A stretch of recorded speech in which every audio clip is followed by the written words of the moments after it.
É muito bom estar aqui nessa noite. Eu acho que as minhas expectativas para estar aqui a Shalom são as mais altas possíveis. Shalom é um lugar onde eu pude viver grande parte da minha história com Deus e principalmente um espaço saudável para eu responder ao chamado de Deus na minha vida. Então, eu amo fazer parte de uma igreja, eu amo dizer a minha igreja se chama Shalom, e ela é em Pará. Aonde eu vou, eu falo sobre isso, eu falo sobre vocês. Vocês estão fazendo missões junto comigo também. Amém? Nessa noite a gente eu vou tratar sobre um assunto que não é um assunto tão desejado de se ouvir no culto, no domingo à noite, que é a preparação para a semana.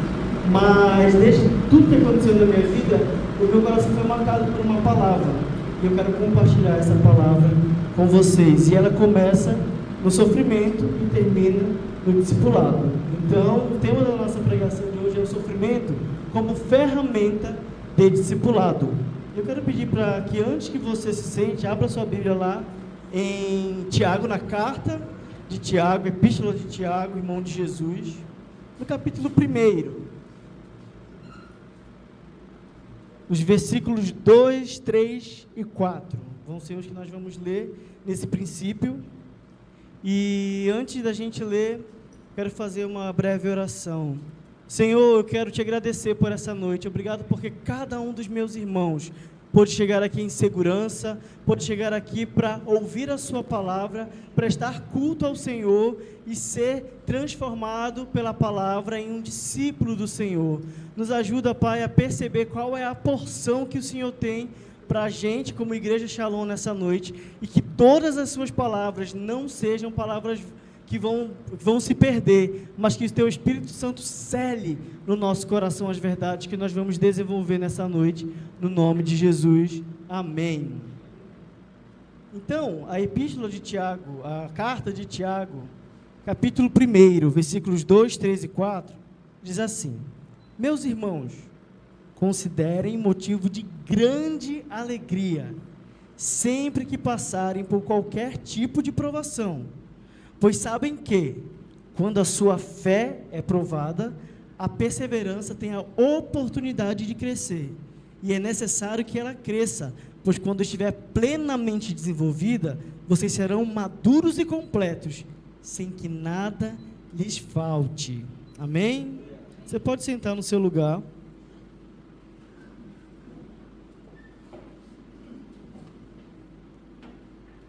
E aí, eu quero começar essa noite falando sobre uma palavra que a gente ouve bastante, mas é uma palavra que ela é muito comum dentro do reino de Deus. E essa palavra é paradoxo. Então, existe o paradoxo da alegria nas provações. E só o cristão é quem consegue experimentar a alegria em meio às dificuldades, em meio às provações. Porque o Espírito Santo é quem nos impulsiona a reagir de forma diferente do que o mundo reage diante das provações e das dificuldades. Então, não deve ser muito difícil para você ouvir que um crente verdadeiro, um discípulo de Jesus, contou uma história muito difícil, algo que aconteceu com ele, mas ele disse: mas Deus estava comigo e isso era suficiente para mim, porque a nossa esperança está naquilo que a gente não vê, e não nas coisas que se apresentam diante da gente a cada dia. A gente sofre, a gente sim, alcançado pelas dificuldades, mas como Jesus disse, aquele que constrói a sua casa no fundamento da rocha, quando as tempestades vierem, ele não será destruído. Aquela casa não sucumbirá, porque ele é quem é a rocha. Amém? Então, esse paradoxo da alegria é algo que, quando a gente começa a se relacionar com a Bíblia e com Deus, que é o Deus que a Bíblia apresenta, a gente começa a viver de forma diferente do que todos os outros vivem. O cristianismo, ou ser um discípulo de Jesus, durante muito tempo foi considerado contracultural. O que significa isso? A cultura vai para um lado e o discípulo de Jesus vai para o outro lado. O mundo parece que está tudo ruim, como a gente está vendo ultimamente. Mas o cristão verdadeiro, ele tem alegria, ele tem esperança, porque a nossa esperança, ela não é algo que a gente vai tocar ou algo que a gente vai ver sendo destruído. A nossa esperança, ela é eterna, desde sempre e para sempre ela existe e está junto conosco, e a nossa esperança se chama Jesus. Amém? E aí a gente vive isso, porque afinal, como que alguém, no meio das tribulações, no meio das tristezas, consegue encontrar alegria? E aí a gente começa a entender que a alegria, ela não é simplesmente um sentimento, que a gente vê lá no filme Divertidamente, né, uma emoção, mas a alegria é algo que é gerado com a salvação. Cristo, a palavra de Deus fala que Cristo, ele nos dá a alegria da salvação, que muda a nossa forma de enxergar todas as coisas. Só que a gente está aqui nesse ponto, que o cristão verdadeiro, ele vive de forma contracultural. Quando Tiago escreveu essa epístola, ele escreveu para a igreja que estava sofrendo perseguição, ali nos primeiros séculos da igreja primitiva. E Tiago, que é irmão de Jesus, ele conheceu Cristo mais que qualquer outro discípulo, porque ele vivia na casa onde Jesus estava. E o mais engraçado é que Tiago não cria em Jesus até a sua morte e a sua ressurreição. E, baseado nisso, Tiago, ele escreve para aquela igreja que está crescendo, mas está sendo perseguida, está passando por sofrimento. Considerem a alegria quando vocês passarem por provações, pois a sua fé será aprovada, e a perseverança tem a oportunidade de crescer, e é necessário que ela cresça, pois quando estiver plenamente desenvolvido, vocês serão maduros e completos, sem que nada lhes falte. Esses dias eu fui numa célula, lá na casa da Nete. Quem lembra quem é a Nete? Ela está numa igreja lá perto da casa dela, ela me chamou para ir na célula dela. E aí onde eu vou, estou falando desse também quiseram ouvir minha história, né? Mas o principal é a história de Deus, não a minha história. E eu estava falando isso para eles, lá naquela célula, que quando o Tiago diz que nada nos falta, é porque tudo o que nós devemos desejar ter é a Deus.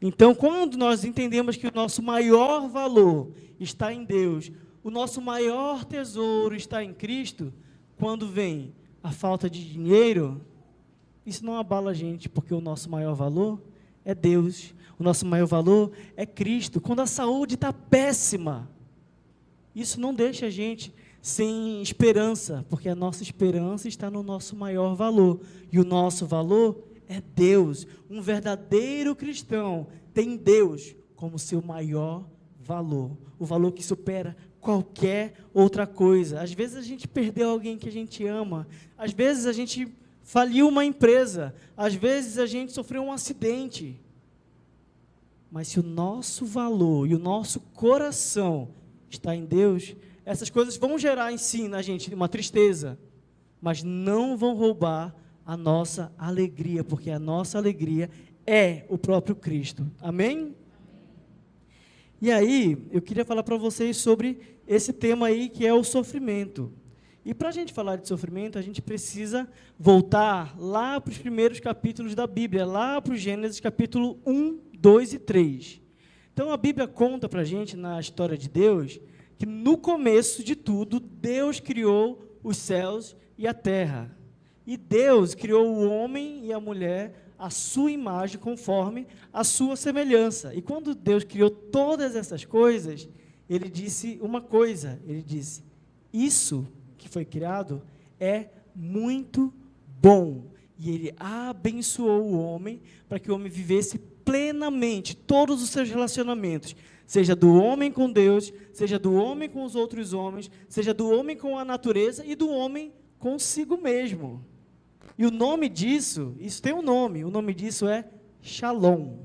E isso é um conceito que eu aprendi aqui na igreja, a palavra, mas durante a minha caminhada eu fui aprendendo sobre esse conceito de Shalom, e aonde quer que eu vou, eu falo sobre o conceito de Shalom, porque o Shalom é o estado original em que Deus criou todas as coisas.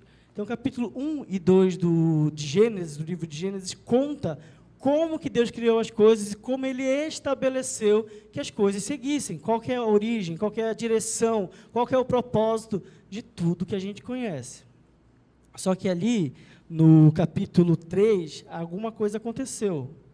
No capítulo 3, a gente lê a história da queda do homem, quando o homem e a mulher, enganados por Satanás, comem do fruto que Deus os havia dito que não comessem, nem sequer olhassem para aquele fruto, porque se eles olhassem ou tocassem, eles seriam atraídos pelo desejo do conhecimento que aquele fruto poderia lhes dar. E eles desobedeceram ao Senhor. Então, o sofrimento, ele nasce exatamente no momento em que um homem cai e se afasta de Deus. E você lembra desse Shalom que eu acabei de falar, que é quando o homem criado por Deus, ele se relaciona de forma perfeita com o próprio Criador, com os outros homens, no caso ali Adão e Eva, tinham um relacionamento perfeito, não tinha briga não. Eles serviam e cuidavam do jardim, então um bom relacionamento com a criação, a natureza, e um bom relacionamento consigo mesmo. Eles não tinham crise de identidade, eles não tinham nenhum tipo de coisa que tocasse no que eles achavam que ele era, porque eles tinham a certeza de que eles eram a imagem e semelhança de Deus, porque Deus assim falou. Quando a queda aconteceu, todos esses relacionamentos foram afetados. Então, o homem não tinha mais um livre acesso a Deus. O homem não tinha mais condições de estar no mesmo lugar que Deus, porque agora ele havia pecado. O homem e a mulher entraram em desacordo, porque um apontava para o outro, dizendo que outra pessoa era culpado pelo seu próprio erro. E Deus, ele disse, que o desejo da mulher seria para o seu marido. Então, ele estabeleceu ali uma ordem de quem está acima e de quem está embaixo. O homem parou de servir, cuidar e cultivar do jardim da forma como Deus quis. Ele começou a explorar a natureza, ele começou a fazer sacrifícios de animais. Essa não era a vontade de Deus. E pior, a morte eterna. O homem morreu dentro de si. Então, o sofrimento, ele nasce exatamente na história que a gente ouve em Gênesis 3, quando o homem passa pelo evento chamado queda. Ali nasce o sofrimento. Então, o sofrimento, ele é algo pelo qual todos os homens e mulheres de Deus na história da Bíblia e na história do cristianismo passaram. Adão passou por sofrimento, Eva passou por sofrimento, Caim, Abel, Abraão. E aí a gente, lá no começo das histórias da Bíblia, junto com o Gênesis mais ou menos, se contava a história de um homem. E esse homem era Jó. Jó, a Bíblia conta nos primeiros versículos do livro de Jó, que ele era um homem justo, bom, e que ele era um homem aceito diante do Senhor. E que Jó, ele fazia sacrifícios regulares, honrava o Senhor e fazia sacrifício pelos seus filhos, para que os seus filhos também não fossem pegos em pecado. Então, a Bíblia conta uma história de um homem que parece ser o melhor exemplo de relacionamento com Deus. Ele era próspero, ele tinha muitos bens, muitas coisas. E a gente vai vendo a história e a gente vê que Jó, ele passou por uma grande provação, que Satanás se apresenta diante da Assembleia do Senhor e coloca a fé de Jó à prova. E Deus permite que Satanás, através do sofrimento, transforme Jó num discípulo. E a gente vai seguindo aqui. Então, a gente vê que na história da igreja, na história da Bíblia toda, homens e mulheres sofreram.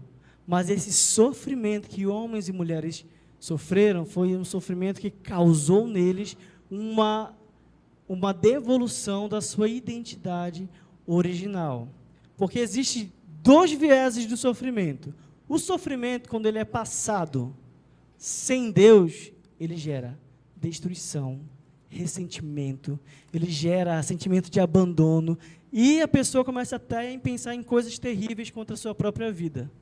Mas quando o mesmo sofrimento ele é passado junto com Deus, isso gera na gente identidade de filho. A gente reconhece quem Deus é no meio do sofrimento. Você está entendendo o que eu quero dizer?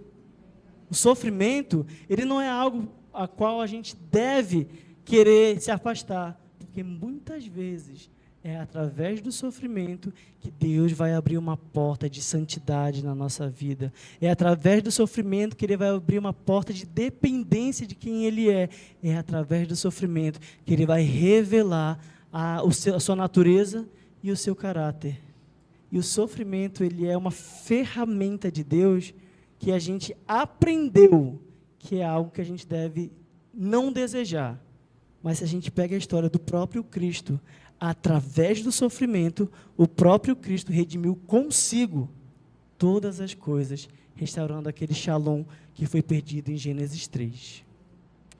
Então, é baseado nisso que eu quero desenvolver a nossa conversa hoje à noite. Então, no primeiro ponto, a gente vê que, não sei, deixa eu lembrar aqui, está escrito aqui, o sofrimento não produz, não gera frutos por si mesmo. A gente que se depara com outras culturas, eu tive a oportunidade, graças a Deus, de conhecer outras culturas, conviver com pessoas que pensam e acreditam diferente de mim. Eu pude ver como que as outras culturas lidam com o sofrimento. Então, no mundo hindu, lá na Índia, a vida é sofrimento. Essa é a crença fundamental deles, que a vida é sofrimento. No budismo, a vida também é sofrimento.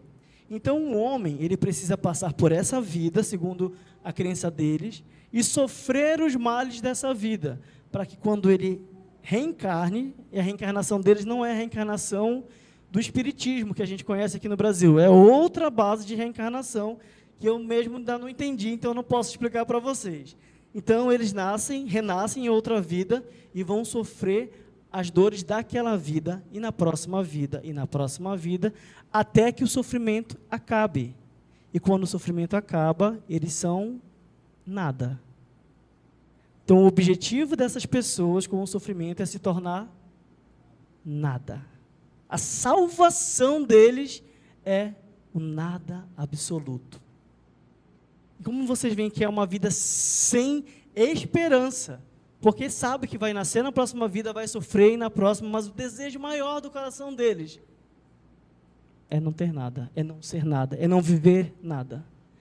E o sofrimento, ele é algo que a gente pode aprender com Deus, mas o sofrimento não gera frutos por si mesmo, porque, ao contrário dessas pessoas que querem sofrer para viver e chegar ao nada, que eles chamam de nirvana, em algumas religiões, é o mesmo nome da banda, Nirvana. Existem pessoas que acreditam que pelo fato de sofrerem, pelo fato de passarem por provações, aquilo vai gerar neles bons frutos. A pessoa que sofre, tem muitas vertentes do catolicismo, principalmente, que fala sobre autodepreciação, viver como um pobre, ou até mesmo se machucar. Nas culturas orientais também tem pessoas que se machucam, né, para sentir a dor, porque eles acreditam que o corpo ele é mau. Então, eles têm que fazer esse corpo sofrer para que o espírito seja elevado nesses contextos. Mas Deus criou todas as coisas boas. O nosso corpo, ele deve ser para glorificar a Deus e não para sofrer punição pelos nossos pecados. Então, uma vida com Deus faz com que a gente se reconcilie com o nosso próprio corpo. Então, a gente não quer que o nosso corpo pereça, porque a gente vai viver a eternidade nesse corpo renovado. Não é em outro lugar, não é um bando de fantasminha pulando nas nuvens, não.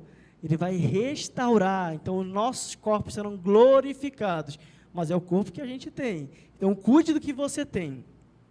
Mas o sofrimento, por si só, não torna ninguém melhor, porque aí vocês vão ter que fazer um exercício de lembrar de algumas pessoas, mas eu conheço pessoas que são tão duras, tão difíceis, tão amargas, e a resposta disso é porque a vida dela foi muito sofrida.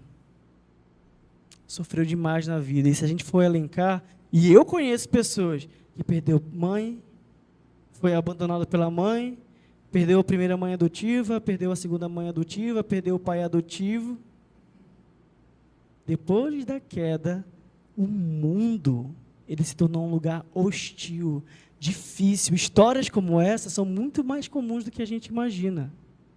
Mas graças à obra de Jesus, a gente pode até ter uma história parecida com essa, mas a gente vive nessa história redimida. Porque quando alguém é abandonado pelo pai ou pela mãe, o próprio Deus se torna o seu pai e a sua mãe. A Bíblia fala que Deus é quem faz com que o órfão habite em família. Ele é o marido da viúva. Ele é o pai dos órfãos. Então, a esperança que a gente tem faz com que a gente passe pelo sofrimento, crendo que o nosso Deus é fiel e verdadeiro. Amém? Mas o que faz diferença é quando a gente se depara com o sofrimento e fala assim: eu vou passar por isso, mas eu vou passar junto com o Senhor. O salmista escreveu: ainda que eu passe pelo vale da sombra da morte, eu não temerei mal nenhum, porque o Senhor está comigo, a sua vara e o seu cajado me consolam. Não há nenhuma outra forma de pensar ou outra fé a companhia do Deus que nos criou. Muito pelo contrário, existem culturas em que o objetivo do homem é apaziguar a raiva desses deuses. Ele precisa fazer coisas, ele precisa tomar atitudes que vão deixar esses deuses que eles acreditam tranquilos. E quando alguma coisa ruim está acontecendo, eles tomam medidas extremas, porque eles não se relacionam com o Deus que eles acreditam que os criou. Então, passar pelo sofrimento junto com o Senhor transforma tudo, porque o que deveria nos tornar amargos e pessoas duras, nos torna pessoas humildes e dependentes do Senhor. Amém? O segundo ponto nos diz assim: o sofrimento não é vão. Quando eu estava lá na Índia, e eu estava passando pelo vale da sombra da morte, eu lembrei de uma história de um homem chamado Jim Elliot. Não sei se vocês já ouviram a história do Jim Elliot. E aí eu comecei a pesquisar a história dele. Ele foi assassinado por uma tribo que ele foi evangelizar. Só que eu não fiquei na história dele. A história que eu fui atrás foi a história da esposa do Jim Elliot, que é Elizabeth Elliot. E ela escreveu um livro que me ajudou muito a entender o que eu tinha, o que eu estava passando. O nome do livro é O Sofrimento Nunca é Vão. E ela fala justamente sobre essa etapa da vida dela em que ela se casou, viu o marido dela se preparar para anunciar a palavra de Deus nos lugares mais difíceis, assim como eu também estava num lugar bem difícil, e aquilo não gerou os frutos que eles imaginavam. Só que a história conta, a história de Jim Elliot, que quando a esposa dele ficou sabendo do que aconteceu, passou um tempo, ela foi até essa tribo, e a morte do seu marido gerou salvação, sim. E ela foi missionária no meio desse povo que assassinou o seu marido. Então, o sofrimento que ela passou, e ela era uma jovem que tinha ela era muito estimada, ela era filha de pastor, ela sabia falar várias línguas, ela estava aprendendo a língua desse lugar, e mesmo assim, ela não foi livrada do sofrimento. Mas o sofrimento de Elizabeth foi um sofrimento que não foi em vão, foi um sofrimento que gerou frutos. E eu quero falar isso para você: o meu sofrimento e o sofrimento de cada um de vocês, em Deus, não é vão. Então, a gente precisa ansiar para que quando a gente passar pelos momentos difíceis, ter Deus como nossa companhia. Porque o sofrimento sem Deus, esse sim é vão. Mas o sofrimento daquele homem e daquela mulher que querem viver de forma piedosa, forma obediente, como um discípulo e uma discípula, o sofrimento deles nunca é vão. Amém? Então, dentro desse pensamento de sofrimento não é vão, eu consigo pensar em algumas coisas. E a primeira coisa é que o sofrimento de um homem e de uma mulher de Deus, quando ele passa pelo sofrimento, é o processo da humildade. Deus, ele gera humildade em nós durante o sofrimento. Deus, ele nega, ele anula o nosso sentimento de autossuficiência. E nos ensina, através do sofrimento, que depender de Deus é muito melhor do que depender das nossas próprias forças. Ter expectativas e sonhos em Deus é muito melhor do que ter as nossas próprias expectativas e os nossos próprios sonhos. E o sofrimento, ele nos faz sair desse lugar de altivez e nos coloca num lugar de humildade, porque o Senhor gera em nós a humildade que Ele quer. Amém? Lá em 2 Coríntios 12, 9, diz assim, quando Paulo tem questionado ao Senhor por algumas coisas que ele tem passado, e ele ouviu do Senhor: a minha graça te basta, e o meu poder se aperfeiçoa na sua fraqueza. Então, a gente não foi chamado, a gente já ouviu isso muitas vezes, para serem super-homens ou super-mulheres. Não, nós fomos chamados para ser totalmente dependentes do Senhor. Porque quando a gente reconhece que o nosso lugar é de joelhos diante do Senhor, o poder dele se aperfeiçoa e nós podemos seguir adiante nessa história que Deus quer que nós vivamos aqui no bairro da Caixaneira, ali na Cidade Nova, nos grupos familiares, dentro do discipulado, lá na Caxemira, nos Himalaias. É só obedecendo ao Senhor que nós vamos viver de forma humilde o chamado que Ele tem para cada um de nós. Além da humildade e essa negação da autossuficiência, o sofrimento, ele nos apresenta a natureza e o caráter de Deus. Quando eu estava em janeiro desse ano, antes de tudo acontecer, a primeira coisa que eu faço todo ano é pegar a minha Bíblia, dia 2 de janeiro, dia 1 de janeiro não, que é feriado, mas no dia 2 de janeiro, pego lá Gênesis, capítulo 1, versículo 1, e leio. E vou lendo. Meu objetivo é acabar em Apocalipse 22 o mais rápido possível, que para mim é um princípio. O cristão tem que ler a Bíblia toda, nem que seja em um ano, em 3 meses, em 2 semanas, não sei como você vai fazer, mas o cristão ele precisa entender a história da Bíblia como uma única história, que aponta para a redenção de Deus através de Jesus. Então, de Gênesis a Apocalipse, a gente encontra a história de Deus aqui nessa Bíblia. De Gênesis a Apocalipse, Jesus está presente. De Gênesis a Apocalipse, a salvação está presente. A Bíblia não é uma coleção de livros que não tem conexão, muito pelo contrário. Cada história aponta para o Redentor, que é Jesus. Jesus, ele é o ponto principal, o personagem principal da Bíblia. E a gente pode conviver com o personagem principal da Bíblia todos os dias. Amém? Mas aí, voltando, essa aí foi uma pregação dentro da pregação. Voltando, comecei a ler a minha Bíblia, e quando eu faço a leitura da Bíblia, eu começo com Gênesis, e logo em seguida eu leio Jó, porque são livros que estão no mesmo período de escrita ali.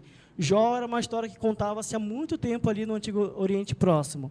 Outras culturas também contavam a história de Jó, não era só o povo hebreu que contava. Outras culturas contavam essa história de Jó. E aí eu lembro que eu estava lendo o livro de Jó, e eu pensava: santo Deus, esse homem passou por maus bocados. Quem é o Filho de Deus que quer passar por isso? Eu mesmo não quero passar por isso, não. Que bom que Jó já escreveu, eu aprendo com a história de Jó. Mas eu mesmo, olha o tamanho do sofrimento, ele perdeu tudo que ele tinha. Ele tinha amigos que, no final das contas, não estavam contribuindo para nada. E até a sua esposa também não ajudava ele a passar por aquilo. E ele estava humilhado, nos cacos, cheio de feridas. Foi o livro que eu mais parei durante a minha leitura. Geralmente eu vou fazendo leitura corrida, porque eu já li, então na minha cabeça eu vou lendo e depois eu vejo o que eu faço. Mas no livro de Jó eu parava e pensava. E tem um versículo em Jó, um versículo não, né, um capítulo, que eu não vou saber qual que é exatamente, que depois que Jó questiona, Deus responde a Jó. E ele já tinha sofrido muito. E Deus respondeu a Jó. E quando Deus respondeu a Jó, ele disse assim: Jó, onde você estava quando eu criei todas as coisas? Jó, onde você estava quando eu coloquei as Pleiades no céu? Onde você estava quando eu coloquei o Leviatã dentro do mar? Onde é que você estava quando eu coloquei os fundamentos do mundo? Jó, a sua história de sofrimento é muito pequena. Olha o tamanho que eu sou. Olha quem eu sou. E se apega nisso. E pode ser que a gente entenda, Deus está querendo colocar Jó ali numa situação, ele já está ruim, agora Deus vai humilhar o Jó. Mas não. Deus, ele falou aquilo, e diferente de nós quando lemos, Jó entendeu o que Deus quis dizer. E lá em Jó 42, ele fala assim: antes eu te conhecia só de ouvir falar das histórias, mas agora os meus olhos podem te ver. E ele diz mais: eu sei que o meu Redentor vive e por fim se levantará. Então o sofrimento de Jó, o meu sofrimento, o seu sofrimento, ele é uma oportunidade de que nós temos de conhecer o tamanho de Deus diante da nossa dificuldade. Amém? No sofrimento a gente descobre que Deus, ele não abandona. Muito pelo contrário, ele vai visitar na UTI. A gente sabe que no sofrimento, quando nos falta tudo, Deus, ele sempre vai mover alguma coisa para que a nossa história não seja acabada ali. Abraão, quando subiu Moriá, ele estava com Isaac. Isaac questionou: meu pai, eu estou vendo a lenha, eu estou vendo tudo preparado, mas aonde está o cordeiro? A Bíblia não conta, mas eu tenho certeza que o coração de Abraão estava cheio de dúvidas, porque aquele era o filho que Deus havia prometido. O coração de Abraão estava cheio de medos, mas ele respondeu uma coisa que a fé, pela fé, ele respondeu. Ele disse: o cordeiro, Deus proverá para si mesmo um cordeiro. Então, no sofrimento, Deus, ele traz a provisão que a gente precisa, seja ela um cordeiro, seja ela um valor financeiro, seja ela a saúde, seja ela companhia de alguém. Deus, no sofrimento, garante a provisão. Amém? E quando a gente vai se relacionando com Deus dentro do sofrimento, a gente percebe a sua fidelidade, a sua bondade, a sua misericórdia, a sua infalibilidade, é uma palavra muito grande. A gente percebe o quanto que ele é capaz de transformar o mal em bem, o luto em alegria, a noite escura em dia claro. Somente o nosso Deus transforma a realidade. E ele mesmo está conosco dentro do sofrimento. Ele não é um espectador do nosso sofrimento, ele é participante do nosso sofrimento. Então, nessa noite, eu quero te dizer que se você está passando por alguma coisa, algo que tem te gerado dor, dúvida, medo, saiba que a sua companhia no sofrimento está presente e ele não te abandonou, assim como ele não me abandonou no momento mais escuro da minha vida. E uma outra coisa a gente também percebe no sofrimento daqueles que amam ao Senhor, dos discípulos de Jesus. O sofrimento que nós passamos, os homens e as mulheres de Deus, ele nos lembra que a gente vive a nossa vida não olhando para trás, mas a gente vive a nossa vida olhando para frente. Em Apocalipse, João escreve algo que ele vê, e o que ele vê é que toda dor, toda lágrima, todo medo não mais existirá. Então, Ele mesmo, o próprio Cristo, enxugará todas as lágrimas. Ele mesmo fará todas as dores cessar, porque Ele é cura para todas as nações. Então, a gente vai vivendo a nossa vida e a gente às vezes quer ficar preso no aqui e no agora, mas a gente tem uma jornada com Deus que nos leva até a eternidade. Foi isso que Jó entendeu. E é isso que eu quero que você entenda. O sofrimento, ele não é por si mesmo o fim, muito pelo contrário. O nosso fim é o fim triunfante, glorioso, vitorioso, com um Cordeiro de Deus, que um dia morreu como cordeiro, mas vai reinar como um leão sobre toda a terra.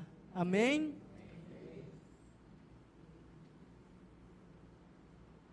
E essa esperança, ela nos permite e nos impulsiona a viver o presente, sabendo que a dor que tem hoje nos prepara, nos aperfeiçoa para algo eterno. E aí eu queria falar com vocês, ainda dentro do sofrimento, dentro desse tema aqui do sofrimento que ele não é vão, sobre o sofrimento de Cristo. Cristo, ele foi anunciado em Isaías como servo sofredor. E foi necessário que ele padecesse para que as nossas dores, os nossos problemas fossem sanados e principalmente o pecado deixasse de reinar sobre a nossa vida. E o sofrimento, ele não é algo que a gente consegue mensurar, mas o maior sofrimento que existe é o pecado. E Jesus venceu o pecado ali na cruz. Então, o maior do sofrimento, que é o homem estar distante de Deus, não mais existe. Então, a atitude de Jesus de não abandonar o sofrimento, a gente vê lá no Getsemane que ele fala: Pai, se for possível, afasta de mim o cálice, mas que seja feita a sua vontade. Cristo escolheu o caminho da cruz, não como derrota. Quando ele estava crucificado, em nenhum momento Deus foi vencido. Quando Jesus estava crucificado, ele estava redimindo o sofrimento, para que esse sofrimento gerasse glória a Deus. E esse sofrimento gerasse salvação para todos aqueles que já descansavam no Senhor, aqueles que estavam lá e aqueles que viriam a crer, conforme a oração de João 17, que a gente também conhece.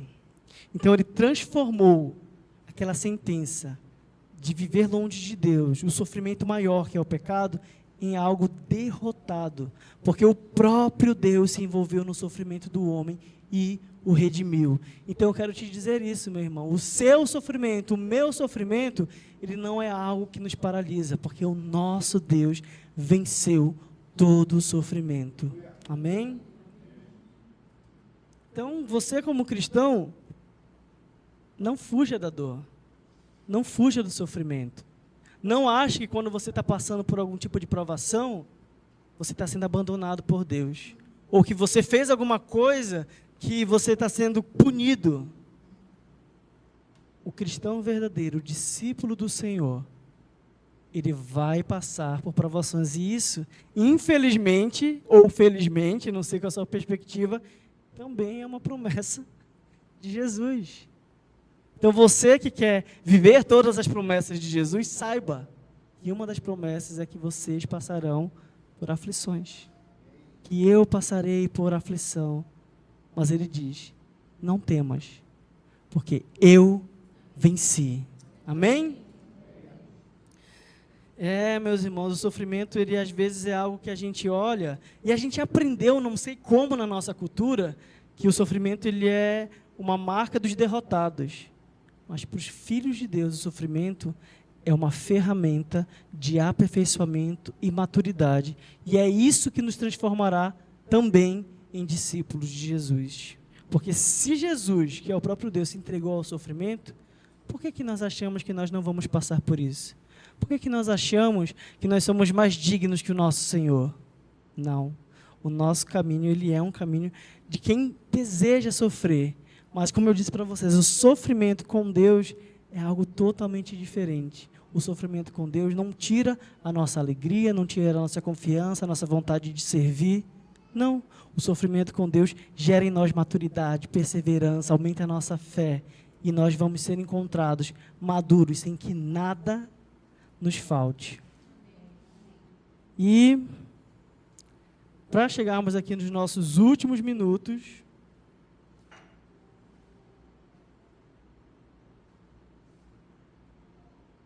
quero falar para vocês que o sofrimento com Deus, ele gera comunidade e gratidão. Então, o sofrimento, ele nos torna pessoas mais acessíveis uns aos outros. Ele nos torna pessoas que vai chegar lá no discipulado e falar assim: oh, meu discipulador, as coisas não estão boas. Meu discipulador, eu preciso de oração por isso e por aquilo. Quando eu chegar lá no grupo familiar, eu vou sentar e vou poder dizer para o líder: olha, as coisas não estão indo do jeito que eu quero. Vocês podem orar junto comigo? Meu pastor, as coisas estão muito difíceis. Ora por mim. Pastor Henrique, está difícil demais. Lembra de mim nas orações. Cadê a irmã Catarina? Está aí? Irmã Catarina, está lá no último. Mandava uma mensagem para ela. Eu não sei nem o que está acontecendo, mas pede para essas mulheres orarem por mim. Porque está difícil demais. Eu também estava orando. Tinha gente orando no meio das tribos, tinha gente orando no Timor-Leste, tinha gente orando lá no Kona, no Havaí. Porque Deus, ele gera essa comunidade dentro do sofrimento. O sofrimento é um lugar onde nós somos colocados em exposição. Mas essa exposição que Deus gera em nós não é uma exposição para vergonha, é uma exposição para cuidado e para honra. Então, meu irmão, não guarde o sofrimento só para você. Não guarde as suas dores só para você. Tudo que você passa, tudo que você sofre, tem que ser apresentado diante dos santos do Senhor. Porque na comunidade, o sofrimento pode também ser cessado. Porque Deus usa a comunidade para que nós possamos ser aperfeiçoados. Deu para entender? Amém. Então, o sofrimento, ele gera em nós empatia, compaixão, comunhão. Quantas mensagens eu recebi no momento de dor? Falando: Fernando, eu estou orando por você. Fernando, nós te amamos. Fernando, nós acreditamos que Deus está fazendo grandes coisas. E foi um sofrimento que eu passei que eu não escolhi. Aconteceu. E mesmo assim, Deus, ele moveu corações em todos os lugares do mundo e aqui dentro dessa comunidade também. E no fim, a gente aprende a agradecer, não pela dor, não pelo sofrimento, que, como eu disse no primeiro ponto, o sofrimento, ele não gera frutos em si mesmo, mas nós agradecemos pelo que Deus fez na nossa vida, na nossa história, na nossa comunidade, através daquela dificuldade. E lá em 1 Tessalonicenses 5,18 diz assim: em tudo dai graças, porque esta é a vontade de Deus. Então, quando você está passando por momentos difíceis, e tudo isso que eu já falei para você, você vai vivendo, agradeça ao Senhor. Mesmo não vendo o dia clarear, mesmo não vendo aquela luz no fim do túnel, exerça a gratidão, porque um coração grato transforma toda a realidade, transforma a sua realidade. E eu acho que a mensagem que eu quero deixar nessa noite é que o sofrimento sem Cristo, ele nos destrói. O sofrimento sem Cristo nos torna duros, amargos, distantes uns dos outros, autossuficientes. A gente começa a amar quem nós somos. Então eu quero me preservar porque eu estou sofrendo. Mas o sofrimento com Cristo, ele constrói em nós um caráter parecido com o de Jesus, constrói entre nós e os outros uma ponte que antes o pecado tinha rompido e constrói em nós um testemunho de vitória. Amém? Então, eu queria te perguntar, qual que tem sido a sua resposta diante do sofrimento? Pensa sobre isso. Pensa sobre como que você tem olhado para as situações da sua vida e como isso tem te influenciado, isso tem te afastado das pessoas, isso tem te feito uma pessoa de coração duro, uma pessoa egoísta, uma pessoa egocêntrica. Você tem rejeitado ou tem colocado nas mãos de Deus tudo isso que você tem vivido. E hoje, Deus, Ele quer nos chamar a olhar para o sofrimento e não considerar o sofrimento como algo que nós não vamos passar ou que é algo descartável. Reconsiderar o sofrimento como ferramenta de discipulado do próprio Deus. Através do sofrimento, Ele gera em nós Cristo. Não é castigo, mas é um processo de maturidade até que nada nos falte e a gente possa servir as outras pessoas através da nossa história. Amém? Eu espero que essa breve reflexão sobre o sofrimento como ferramenta de discipulado, ela alcance o seu coração. É a terceira ou quarta vez que eu falo sobre esse tema. Cada vez que eu falo, muda o nome, muda os pontos, porque é algo que eu tenho construído com o Senhor. Mas é uma mensagem que Deus deixou no meu coração após tudo que passou. Eu quero orar por você, fique de pé. E eu quero orar junto com você, para que a gente entenda que Deus nos aperfeiçoa na nossa fraqueza. O poder dele nos faz perfeito. É no sofrimento que nós encontramos com ele, e é no sofrimento que nós podemos exercer dependência e humildade do Senhor. Senhor, nessa noite eu quero te agradecer.